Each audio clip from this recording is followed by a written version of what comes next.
Be Wealthy and Smart, episode 1616.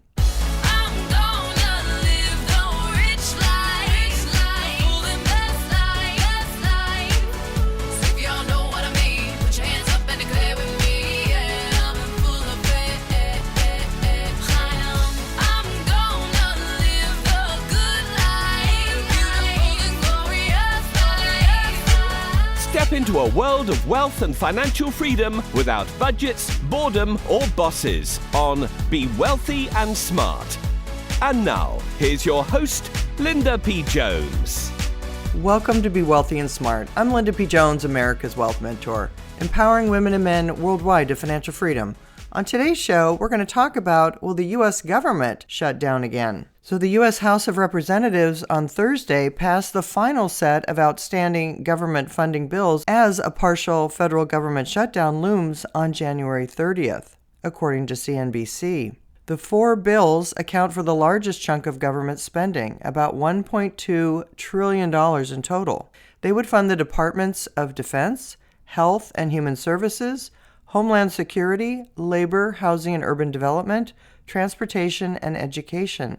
The Homeland Security bill passed 220 to 207, while the other three cleared 341 to 88 as part of a package known as Minibus. The bills represent the final quartet of 12 annual appropriations bills required to fund the government and avoid a partial shutdown on January 30th.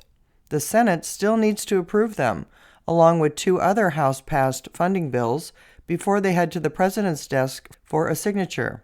The Senate will return this week, although who knows when, with the winter storm closing on Washington, it will complicate those plans. House lawmakers were widely expected to pass the bills last Thursday, with lawmakers desperate to avoid another shutdown after enduring a record 43-day shutdown last year. Despite bipartisan accord on avoiding another shutdown, some of the bills still face serious hurdles in the Senate. Democrats have warned they will not support a bill to fund the Homeland Security Department after an Immigration and Customs Enforcement agent fatally shot a U.S. citizen in Minnesota earlier this month. The Homeland bill was being considered separately from the other three bills in the House due to the political peril. Meanwhile, Republicans from the Midwest demanded a provision be added to the spending package to allow year-round sale of gasoline with a heavy mix of ethanol, known as E15.